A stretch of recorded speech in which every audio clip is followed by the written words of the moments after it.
Okay, what are we doing, man? Hey, man. Hey, man. Hold on, I gotta get the chat in here. How do I do that? Live.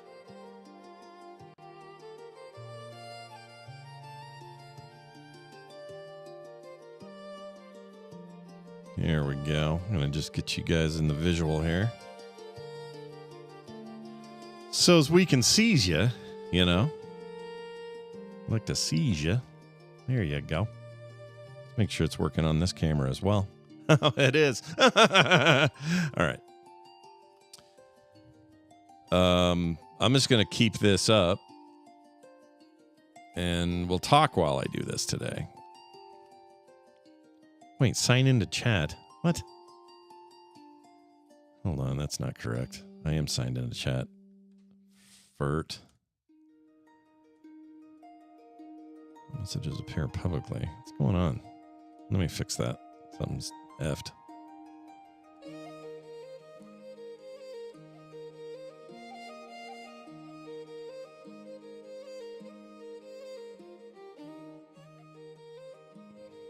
There we go.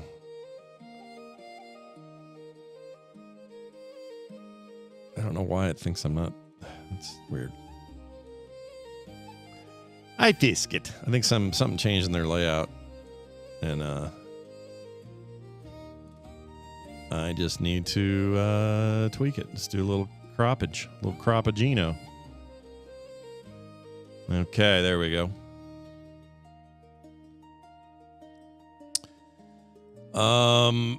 You could play an old documentary. Like what? How old? What kind of documentary? Something real old, like a newsreel? Hold on. You know what? That could be fun. Let's do a Christmas newsreel. Oh, come on. Christ.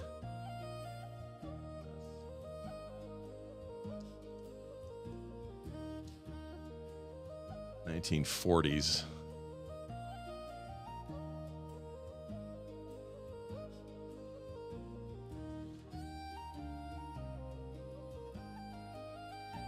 For a playlist.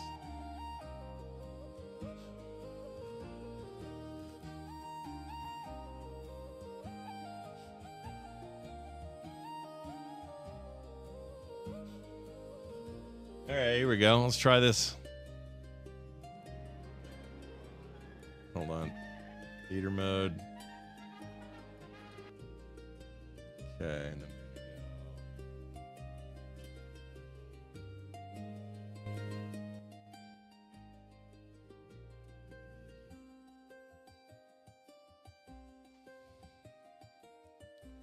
Hold on a second. I'm going to take this screen here. We're going to move it into here. Hold on to your bum bums.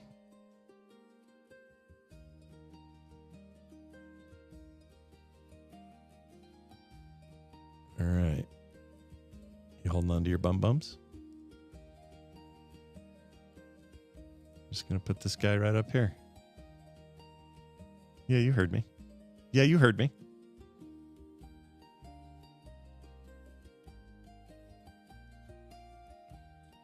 All right, here we go.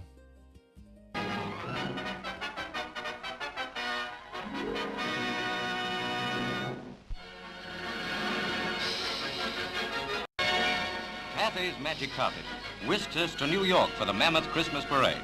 Colossal rubber balloons and all the tricks of Showland helped make the holiday bigger and better than ever.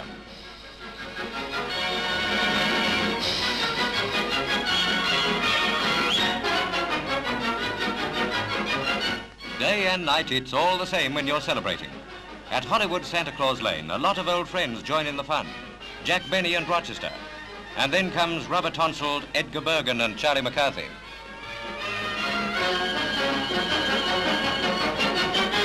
The funny men put on a riotous performance. Take off those whiskers, Red, we know you. All over the world, you can't resist Christmas.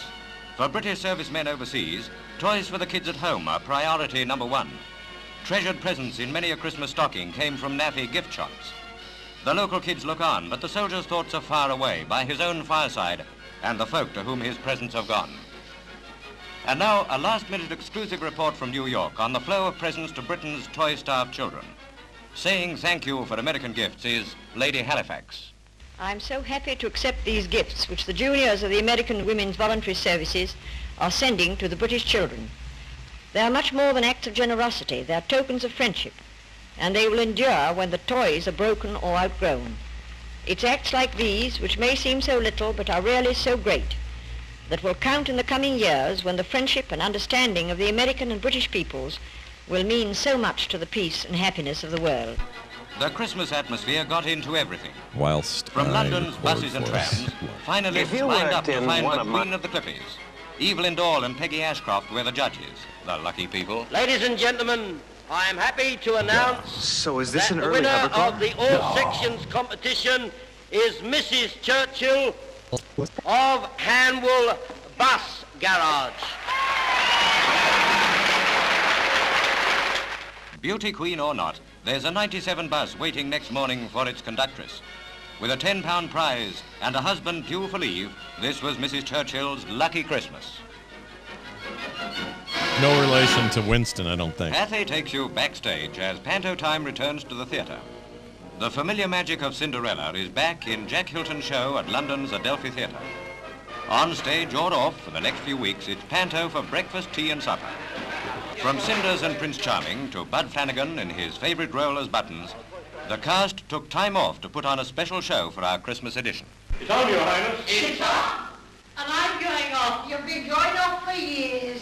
And so it was you, my princess. Congratulations, Your Highness. Thank you, darling. Oh, this. Right, good tea, everybody. Hey. Very good. I found that annoying. Strikes where I like. My thunder rolls as well. Cinderella and the Prince, your fella, will soon be rolling in hell. The ball will have started by now. Oh, what I would not give to be there, to hear the music and to see that noble throne. My mouse won't work. Hold on. Cinderella wants to go to the ball. What, in those rags? Oh, little kitchen brat. She's better looking than you are, anyway. Listen, don't you say that to me. I shall say anything I like. You are working yourself up for a slap on the nose. Oh, am I Yes, really? you are, my girl. Now, what are you going to do, Tingy? I'm going to give the flowers some water. Going to give the flowers some water. There's English. I'm going to water the flowers. You wouldn't say I'm going to give the pigs a feed. You'd say I'm going to feed the pigs. And what are you going to do afterwards? I'm going to milk the cat. Milk the cat. Is that in there? Yes, so it is. Tee.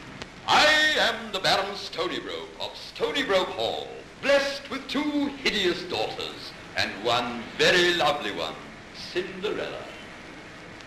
Hideous daughters. You understand? Right, come on. That's right. Now then, we'll have to take an inventory. Whatever I say, they say. Whatever I say, they say. What do you have? Boy, the audio's bad, isn't it? One chair, one table, one cupboard, one bottle of whiskey.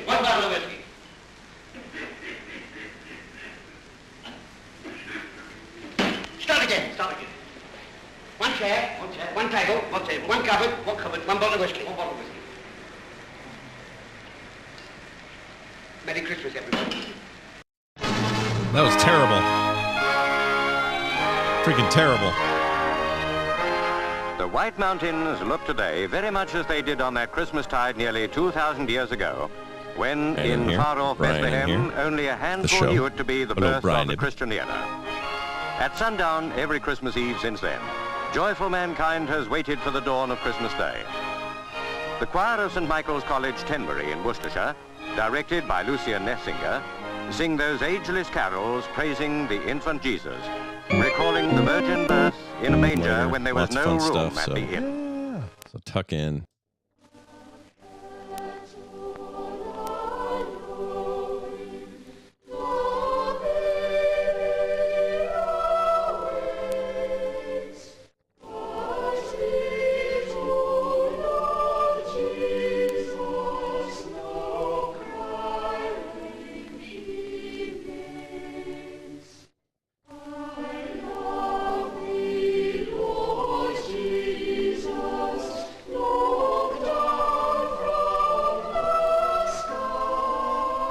I hope Father Slippy Fingers didn't treat any of these kids bad. That's all I'm saying. Every time I see a bunch of Catholic kids singing, I get nervous. That's all I'm saying. I get nervous for them. All right?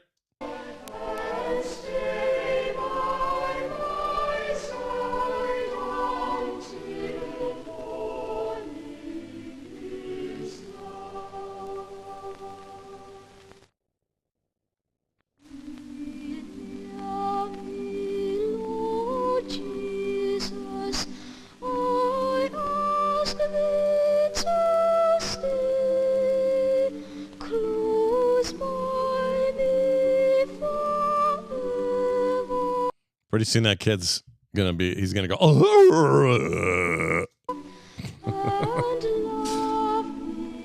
In 3, 2, 1. They say every time a chick for cash is a MS. You must do what they say. Coming up on the morning stream, I don't like chickens that are balls. Big milky film. Plate test. Plate tester. One plastic button too tight. Nibbler. Busted for being dipshits. Brian's budgie smuggler. Welcome home, Larry. It's a stink gay of time, dairy. Christmas, a festival of joy. Dr. When bright Scary lights flood Who. the towns Crappy in colour, cop. more Fat splendid Squirrel every year. Falls Train. When there's so much to see, All right. so much to buy, Do it must seem to the children that all the fairy tales have come true.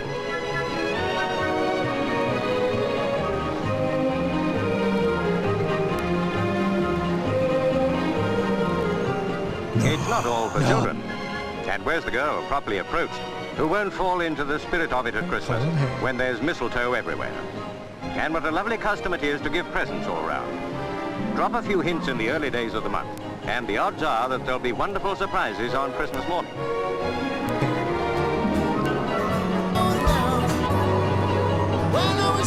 Harking back to carols, have you ever thought how those grand old tunes can be popped up? That's the idea at Brad's Club of Mike and his Mersey Men.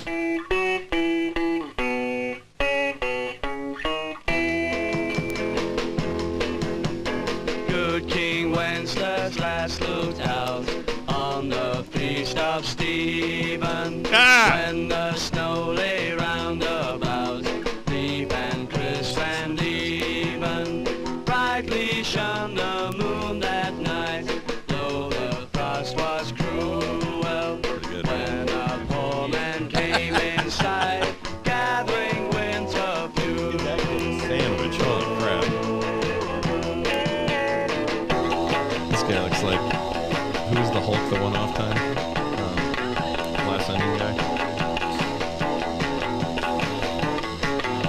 Oh my gosh. It's all British. The Brits. There's proof at Hammersmith Town Hall that far-sighted folk save up for Christmas. Who'd have thought that outside post office trains, there was so much money anywhere? The thousands being shared out to the people who've been saving it up. It looks a wonderful lot, but in 9 cases out of 10, every penny of it will be spent by Christmas Eve. Oh, you're Still, it's a glorious feeling to have it even for a day or two. Take Glad you that followed lovely up. lolly That's to important. Petticoat Lane, and what a Don't choice stress you've got. about it. It's salesmanship Why? in the raw down It's here, one so word. whether you get a bargain or get I'm sold a just saying, pup if you is up hadn't to said you. it, you could have lost that. Not a big deal. Grandpa don't want that little thing. Yeah, sounds great. Wants a big one. Yes. He has the right one now. Watch him get it home. He reckons he knows more about having a good time at Christmas than some of these youngsters will ever know. The youngsters will never know. That was great. It's good to do that. Good follow-up. Don't throw up. A taxi. Home in no time. Not in my cab, you don't, man. Let them get on with it in the lane. Grandpa soldiers on regardless. Take their time buying a dress, don't they? Let's turn to something a bit novel. A pneumatic seat. Sit on air. It won't burst, however much Christmas dinner you put down.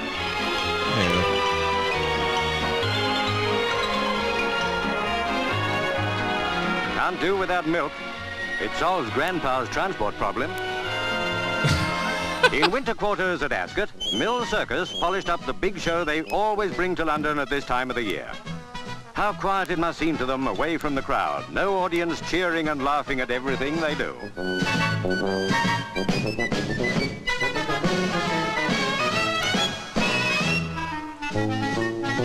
that a monkey? Oh yeah, it's an upside-down monkey. Nobody knows how many years clowns have been doing this. It's always certain to get a laugh. The mistake the average woman makes is taking housework too seriously. Take the average laugh. Nobody knows. I got to make a GIF of that. That's too good to not do. Hold on. I like making GIFs, you guys.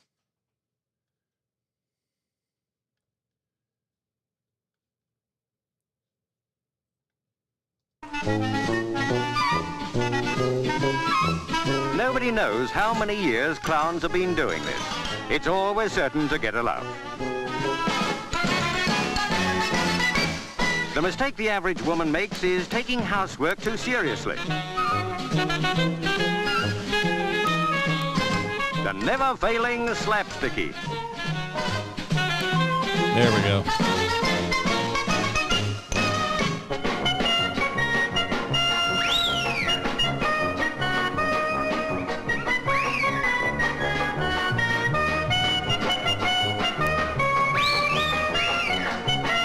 That's soap or something. It's not paint.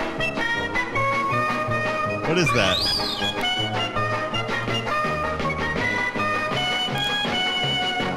I don't like it.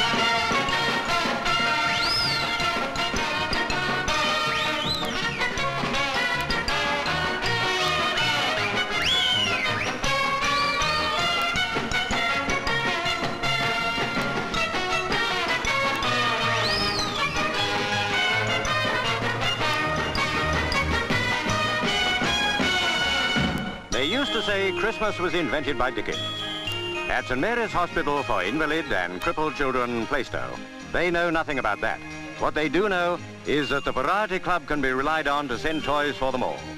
Thanks to the big-hearted people of show business, 15,000 toys have been sent by the club to hospitals, orphanages, homes and schools all over the country. And what joy Variety Santa Claus brings, everywhere he goes. That's the miracle of Christmas. It's for everybody. Nobody's that beard is terrible. It's the time of the year when our good side comes to the front, and it's a happy Christmas to you all.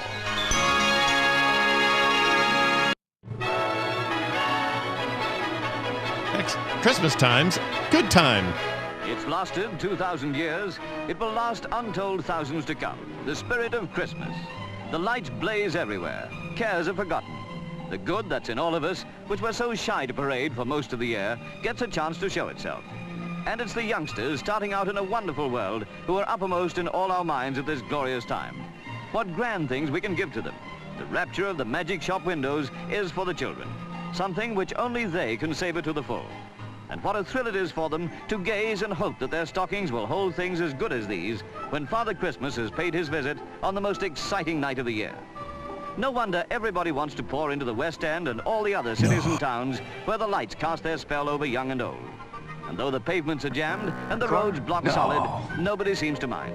It's Christmas, and that justifies everything. Santa Claus won't have a leg to stand on if he runs out of ideas. There never was such a year for toys. Let's hope poor Dad's much-taxed pocket will stand the strain.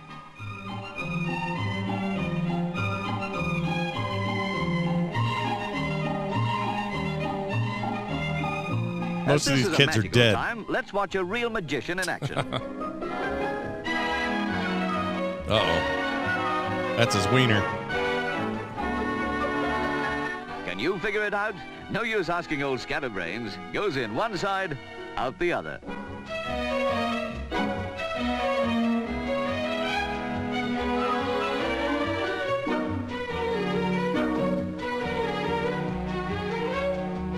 Oh my gosh, these toe-headed weirdo kids. There'll be a traffic block in the chimney. Women, of course, adore Christmas shopping. But what about poor Father? Don't worry, 2 buses, the train, a mile walk, and he'll be home in good time to put up the decorations. Don't forget the nuts, dear. Yeah, don't forget the nuts. Oh, nuts. Oh, he dropped his nuts.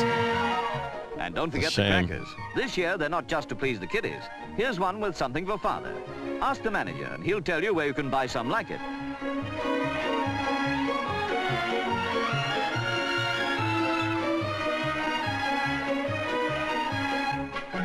What a cracker.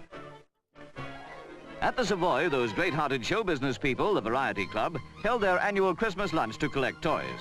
Variety's 450 members include everybody who is anybody in the entertainment world. And here they are, stars, starlets, all of them. Not to mention Arthur Haynes in the only title role that's got whiskers on it. Ladies and gentlemen, the collection will now be taken. That irrepressible fun maker, Kenneth Moore, was there in a company where everybody, here's David Kossoff and Santa Freddie Mills, was the life and soul of the party.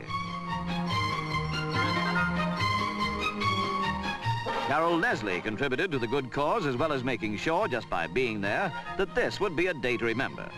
And where is there a bigger favorite with kiddies than Coco the Clown? In town for Christmas, as usual, the man with a load of toys. Wait, Coco the Clown is the kids are into that guy? Look at him. Scary as Everywhere shit. the children are spending Christmas without mothers and fathers to see that they have a good time. Yeah, I don't like Needing that no guy at introduction, all. Charlie Drake and Jeanette Scott.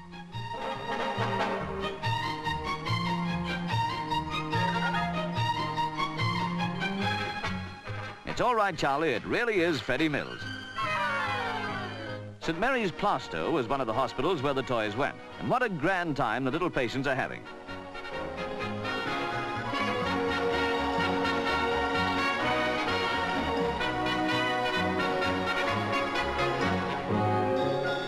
Recognize the teddy. It's the one Charlie Drake brought. Hello. Charlie Drake, you say? Dangerous occupation, nursing. Hospitals have always known how to give children a wonderful Christmas and how thankful they are for all these toys.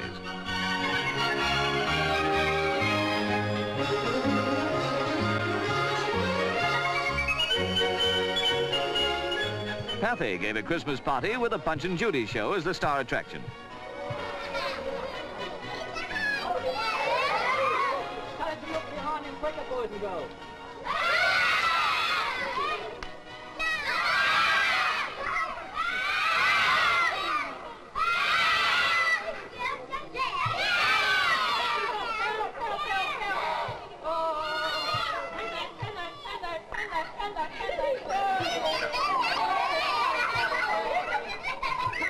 The Norwegian Christmas tree in Trafalgar Square has been a Yuletide feature in London for years. Norway was our ally in the war, and they sent a tree as a gracious way of marking their friendship with Britain. A sort of real live Christmas card.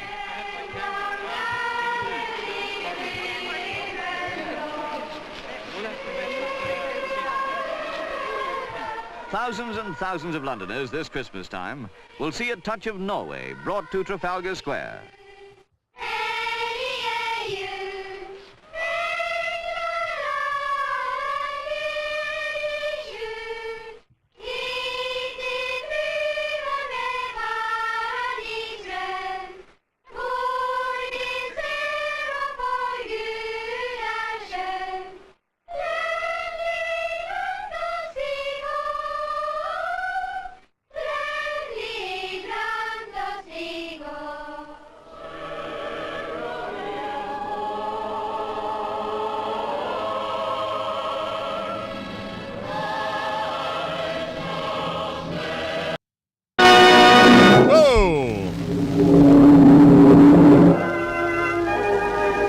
Attention!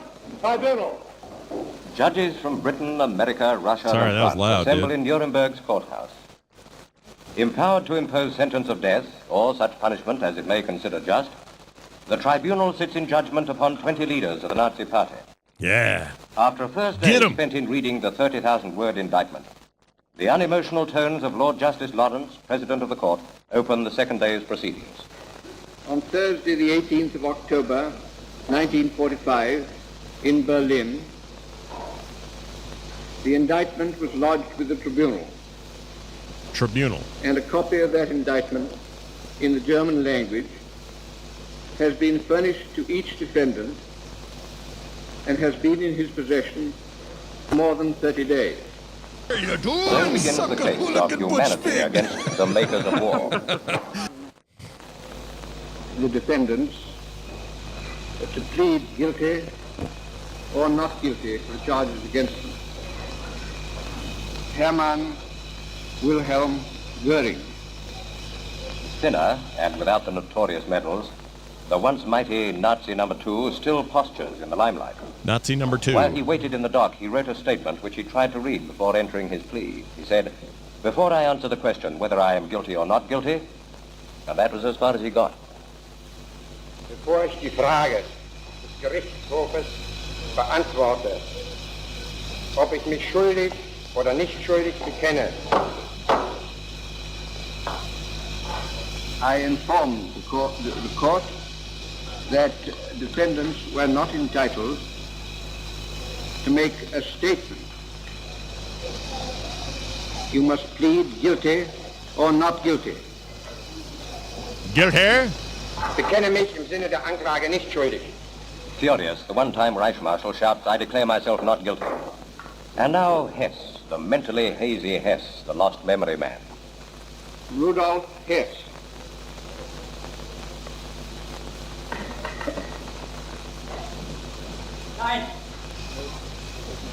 Nine, schnell.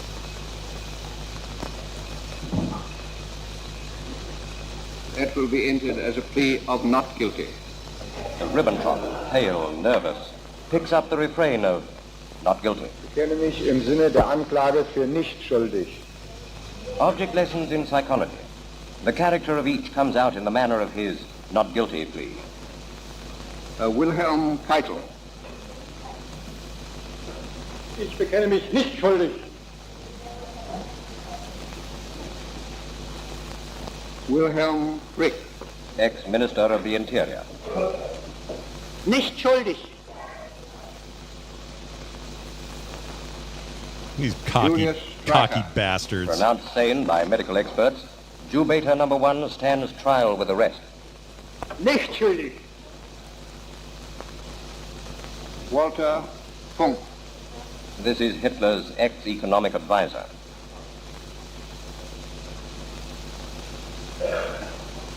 Ich kenne mich nicht als schuldig.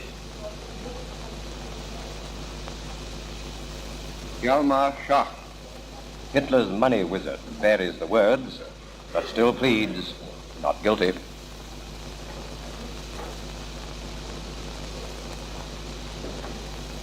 Ich bin in keiner Weise schuldig. Mario song is about to play. Let's play Mario songs Eric because they Rader. are the best. Hold on. Mario is a little guy. He does plumbing for people. He's got a girlfriend that he always has to rescue from Bowser. He's such a dick. Dude, dude, dude, dude, dude, dude, dude, dude, dude, dude, dude. Luigi showed up last minute. Now he's here. Dude, dude, dude, dude, dude, dude, dude. Why did you guys do this? Dude, dude, dude, dude, dude. Beep, beep, beep, beep, beep. Dude, dude, dude, dude, dude. Goombas are all over the place. I hate them because they look like poos, and I'm gonna step on one right now. Why? To what end? U-boat chief. Ich bekenne mich nicht schuldig. The Nazi youth leader. Waldo von Schirach.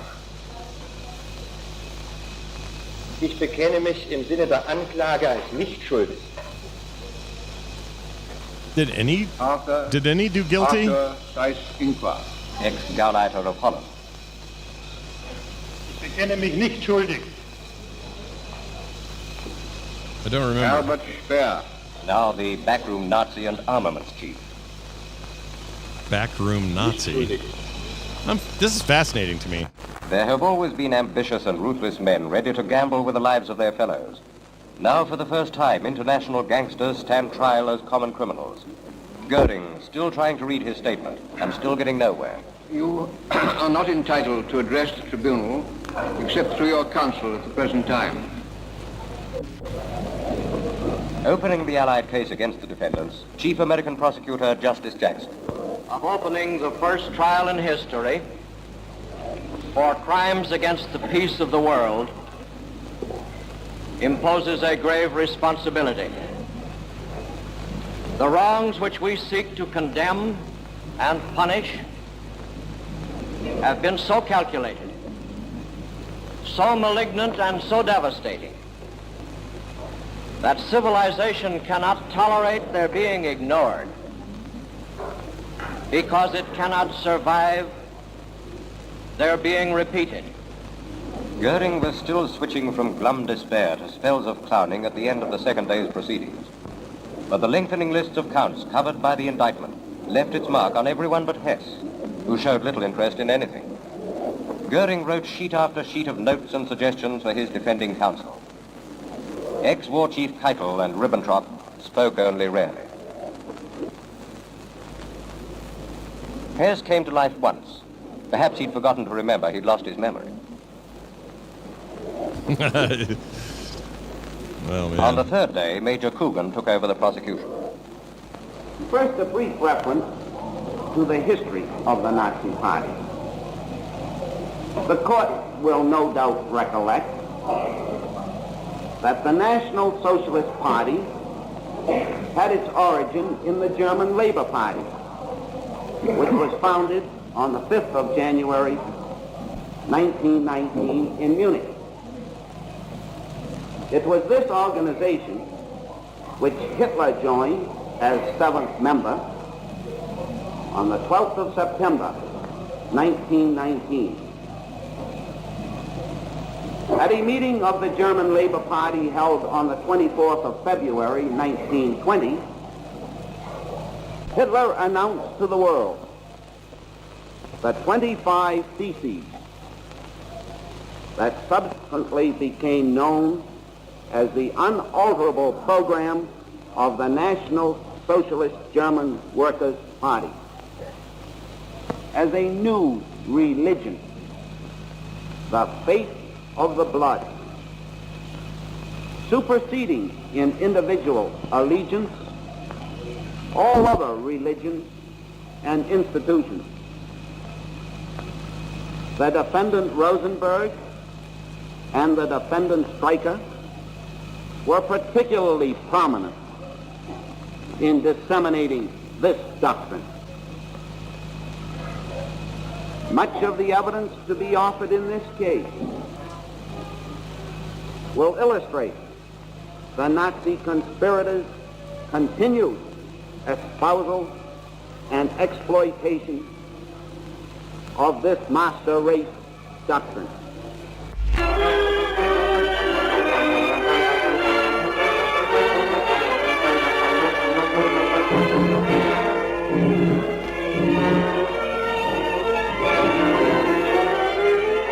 Imagination sickens at the crimes laid upon the accused, now stripped of the trappings of power.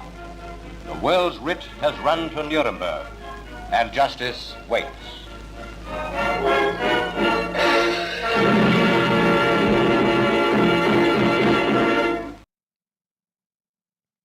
That was interesting. I like stuff like that.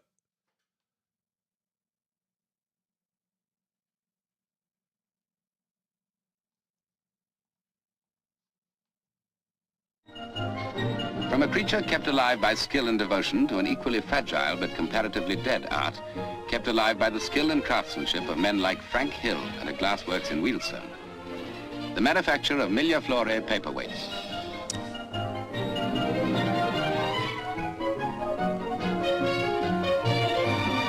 Oh no, don't feel bad for clipping it. I just never know how dumb I sound until I hear it played back. So it's all good. Between 150 and 200 canes of glass, each made of 7 layers of different colored glass, are molded into each paperweight. The true art lies in the making of these canes, but because Frank is the only man making them today, much of that process remains a trade secret.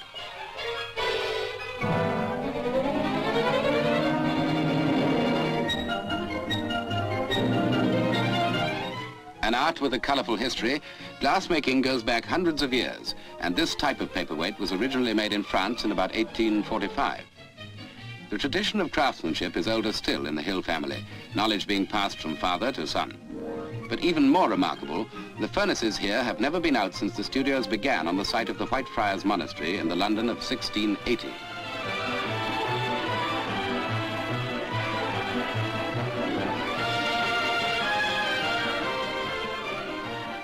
Similarly, tools and methods have not altered much, craftsmen often adding touches of their own.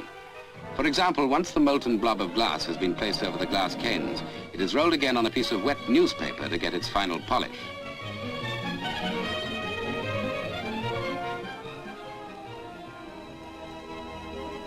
Finally, the answer to how the pattern got inside the glass, the finished article. For someone who specializes in tableware and commemoration pieces, Frank Hill made goblets for the coronation of George VI and Queen Elizabeth. Ornaments like these are a glowing tribute to him and the little team who make paperweights. Paperweights. Fancy stuff. I love it. Give me more. Here is a modern equivalent of the old Palm Court, a coffee bar in Hampstead, London. The sober atmosphere is unchanged, but automation seems to have hit the old orchestra. For the jukebox, normally associated with jazz and rock and roll, is rapidly becoming respectable, and even plays that type of old-fashioned music that one used to hear among the potted palms. The potted what? What are you Brits? At least what are you this way, Brits it's talking easier about? than asking the band leader for a favorite tune. There's no danger of having your request refused, provided you put your money in, of course.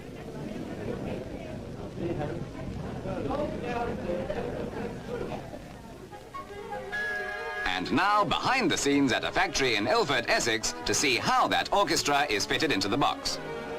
The envy of all do-it-yourself experts is this profiling machine, which paves the way for the speaker assembly and gets it done before you can say, slow, slow, quick, quick, slow. Slow, slow, quick, quick, quick, slow.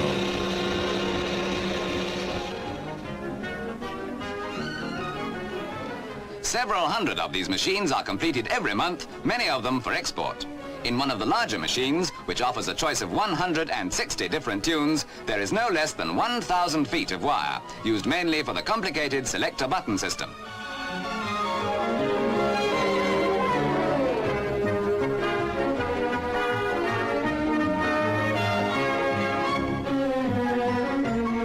Fixing and soldering the leads to the selector button assembly is an exacting and skilled job, particularly as the wires are in 10 different colors, and each machine has to be fitted with 81 leads.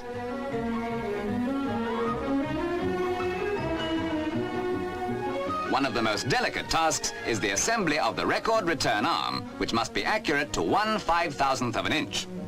And introducing one of the few people we know who twists a lot of arms and gets paid for it.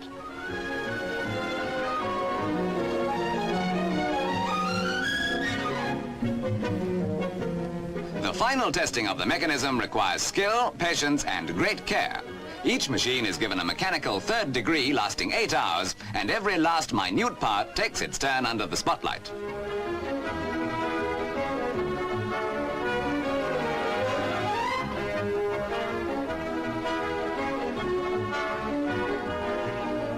Not a new dodge for getting to the tea trolley before everyone else, but a labor and backache-saving device, both important factors here in the final assembly department, where the amplifier is fitted and last-minute adjustments made to the mechanism.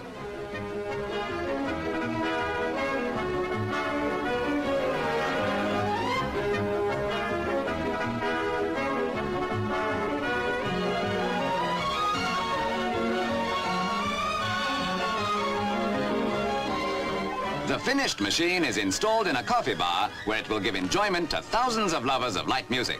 So be it rock or skiffle, Strauss or Stravinsky, we're going to see and hear a lot more of the jukebox. It's strange how seldom we connect things with what we normally recognize just because they're in a different form. For instance, that liquid isn't soup, jam, or even paint. So let's throw some light on the subject and Soup, tell jam, you and first paint. we're at a candle-making factory in Battersea, London, where at this stage of the process, liquid wax is poured into a water-cooled mold and then ejected later as a rack of elegant Venetian candles for the dinner table.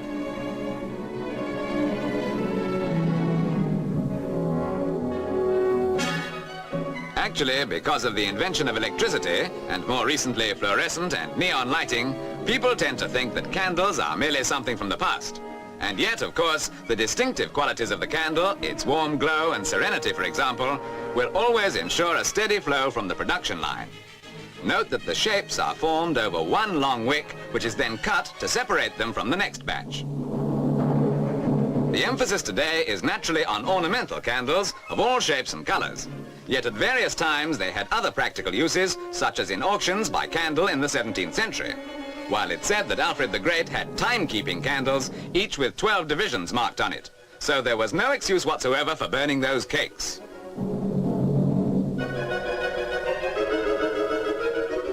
Even more attractive are the slender type specially made to enhance flower arrangements.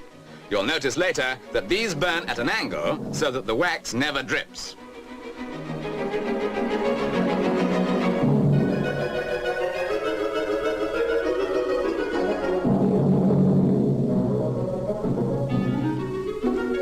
Craftsmanship is very much in evidence these days. Here, a giant candle is not being washed, but being given an added coating of paraffin wax, itself a development of the last century. Until then, there were two main types of candle, tallow and, more expensive, beeswax. Thinking it might tallow be because I didn't like what you said. And even stank to high heaven, but at least it had the advantage of being edible if you suddenly felt hungry. With these Chinese mandarin candles, the relief effect is obtained by dipping them in colored wax and then wiping to bring out the two-color pattern. Here's a simple little trick of the trade, which just goes to show how simple these processes are, when you know how. They're first dipped in colored wax and given a second bath and twirl around until the crest of the spiral is left clean of color. Clean of color.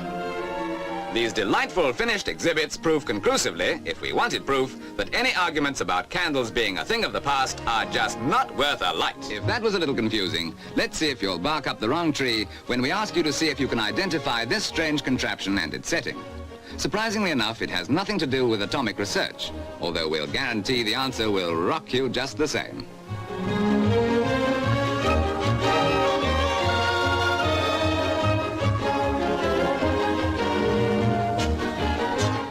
If you haven't already guessed, and so as not to spoil 1 second of a visit we've all wanted to make some time or other, we're in the rock-making department of a sweet factory in Wood Green, London. And that strange-looking machine was where the rock toffee is first boiled.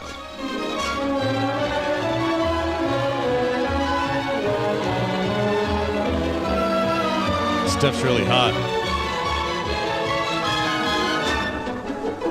The basic recipe, for the benefit of those do-it-yourself enthusiasts who have a sweet tooth, is 100 weight of glucose and 100 weight of pure cane sugar boiled at 260 degrees Fahrenheit. Oh, come to think of it, perhaps it's not worth going to all that trouble.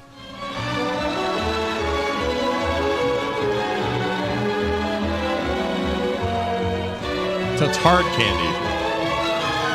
For the job that's the stuff your grandma kept in a jar at the house, right? That's what this is. No, these were not produced by Disney. It's always puzzled us, the art of lettering the rock. Let's meet foreman Jerry Toll, who's been making rock for 38 years. Jerry Tolbert. A skill handed down by his father, who had been making it for 48 years. His name is Jerry Tolbert. Jerry Tolbert. Each letter is built separately. Thin strips of toffee cut to length and fitted together so that the visible ends form the outline.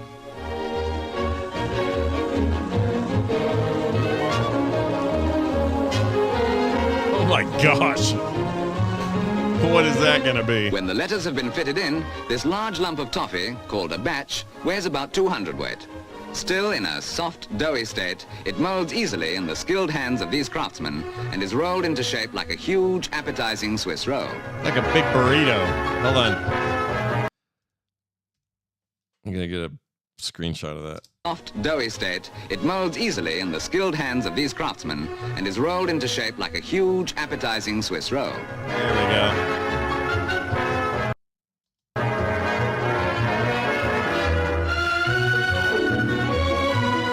The next stage is to stretch the rock, and this is the way they do it. The men work at speed because the whole process must be completed within 1 hour, otherwise it becomes too hard to handle.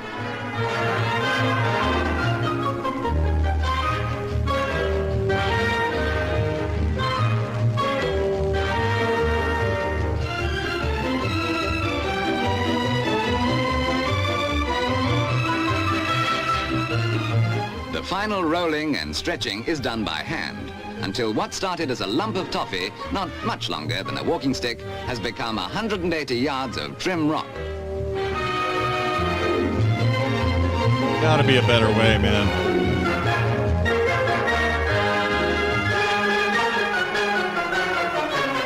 Although this rolling looks easy enough, it is in fact a highly skilled job. Men like Michael Young having to serve an apprenticeship of 6 years.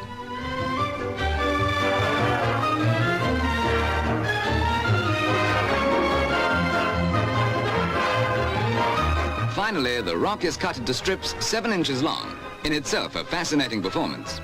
The finished product is in fact practically a work of art it seems a pity to eat. Oh well, who cares about art anyway?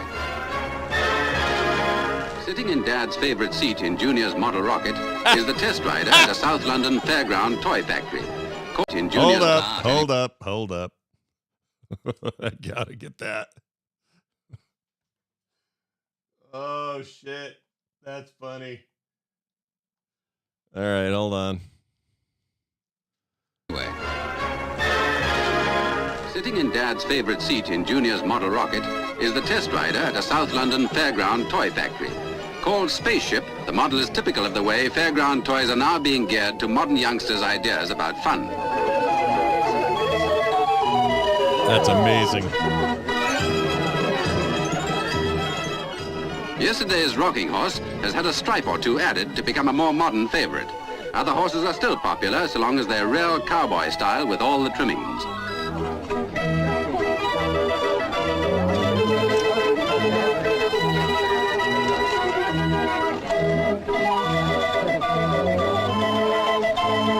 Apart from the youngsters' demands for up-to-date ideas, there are other rules laid down by even higher authorities about these toys.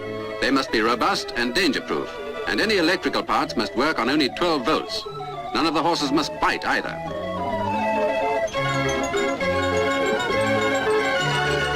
The helicopter's revolving blade works on friction drive, so it will stop if a hand is inserted. Otherwise, it has all the thrills of the real thing and rises to a height of 8 feet from the ground. A high-flying idea, this, from a factory determined to keep moving in any direction with the times. Cowboy and spaceman heroes come and go, but footballers retain their popularity over the years. Teams like the Arsenal are now part of British tradition and history, while players like the Gunners captain Cliff Holton and internationals Bowen and Tapscott are household names. Even so, the most important thing on the field is the ball. So let's look behind the scenes at this South London factory where footballs have been made since 1891.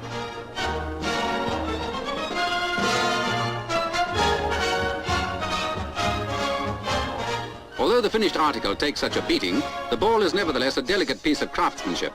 The manufacture has changed little, the emphasis being always on quality. About 3 square feet of carefully chosen hide goes into the 12 or 18 panels that make up the ball, and more panels, the less risk of stretching, although the panels themselves are stretched before being stitched together.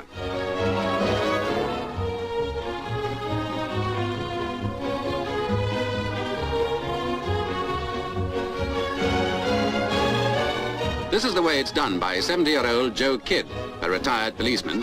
He sent quite a few people up for a different kind of stretch in his time.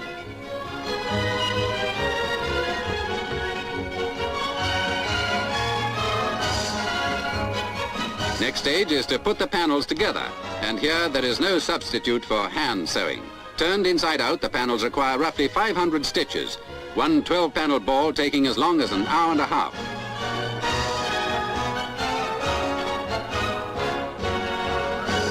Because of the enormous length of seam required, it's unlikely that footballs of more than 18 panels will ever be made. But then there's no demand for them anyway, apart from short-sighted referees.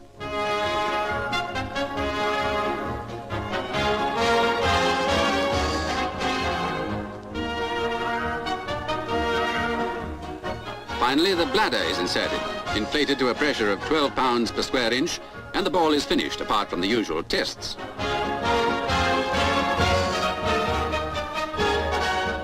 By the time one of these footballs reaches Wembley for a cup final, you can be sure it's in tip-top condition.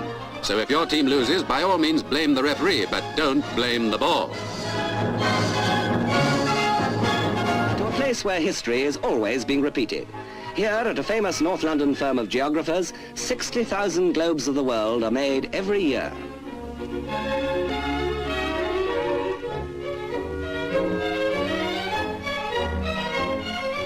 How the real world began has always been a fascinating study, but there's a set method of world making at these workshops, a complicated craft dating back to 1492 when the first known globe was made.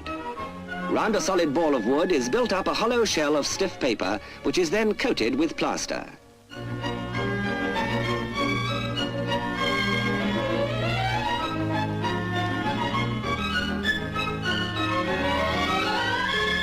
Nine separate layers of plaster are applied to a thickness of 1/8 of an inch. Moulding takes about 6 hours, and a fine, smooth surface is imparted to the world in miniature.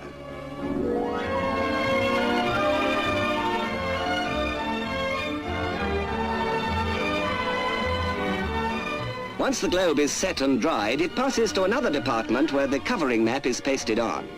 Like restoring the skin to a peeled orange, the coloured printed sections exactly cover the surface. But the covering process calls for a keen eye and steady hand.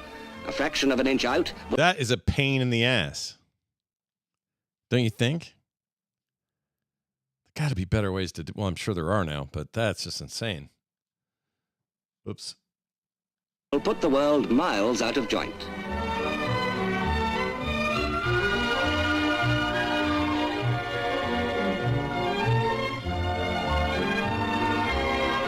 The globes come in a large variety of sizes and purposes, from an inch in diameter to 6 feet, and ranging in price from 16 shillings to £1,000. The different types of globe include celestial, political and relief, or slate-coloured spheres for use with chalks.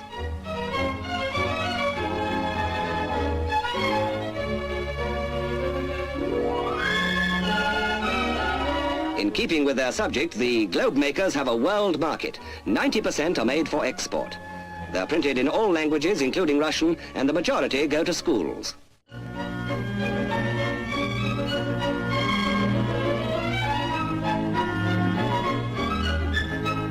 From first to last, the complete job takes 15 hours.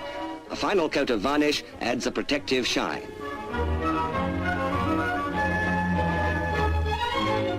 Nearly 100 of the staff have been there for more than 30 years.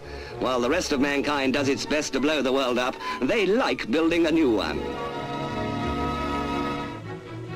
Power now put to its most artistic use, the beating and rolling of bars of gold, each one worth £1,000, into the sheerest gold leaf.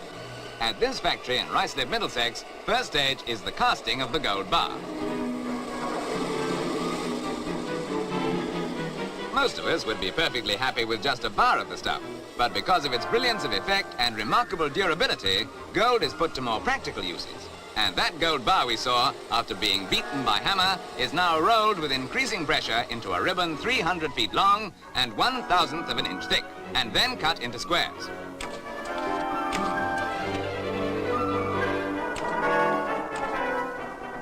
This is an industry that goes back to the earliest times. In fact, gold beating by the Egyptians of 2,000 to 3,000 BC can still be seen untarnished and unbroken on mummy cases in the British Museum. Craftsmanship is still the key factor, and techniques haven't changed much, except that today gold is beaten to 1/10 the consistency of ancient times, believe it or not, to 4/millionths of an inch. Well, that does it. We're not going to find out the rest of the gold leaf information. I'm sure that the process is amazing and that we all would be just flummoxed by it, you know? Just be like, man, these British people making shit, it's almost too much to bear. Anyway, I got to go do some other stuff that will require me to be on mic, and I cannot do it here live. Okay? Okay. Oh, that's good stuff. All right. That's it for us, everybody. Love the one you're with. All right. Okay.